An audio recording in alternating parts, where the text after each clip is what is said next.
So let's talk about the facts. The fact is, the rates of violent crime are higher in Oklahoma under your watch than in New York and California. That's a fact. Well, we'll have that fact checked by the Frontier Superintendent. It's also a fact that medical Hang on, marijuana... Oklahomans, do you believe we have higher crime than New York or California? That's what she just said. Safety and security is my top priority, and it will be as governor. She said it. What?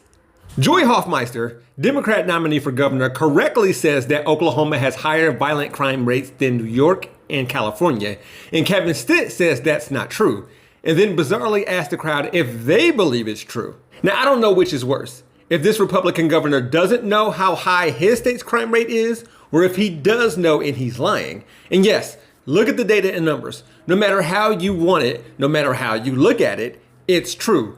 Oklahoma's crime rate is higher than New York's, and Oklahoma City's is higher than New York City's. Asking the crowd in this situation is weird because all across this country, Americans' perception of crime is usually higher than what it really is. And I don't understand why dim messaging hasn't been to point out how these so-called tough on crime Republicans have higher crime rates in red states. I've talked about it several times. I should just make a sign that says 8 out of 10 of the states with the highest murder rates voted for Trump.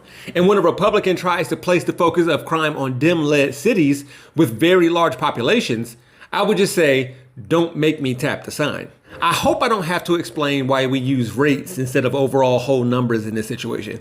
By the way, Governor Stitt just seems like the type of person who would say, well, blue cities are making the murder rate in red states worse, like blue states don't also have blue cities. Stitt has done nothing to help his state when it comes to violence and crime, is what I'm trying to say.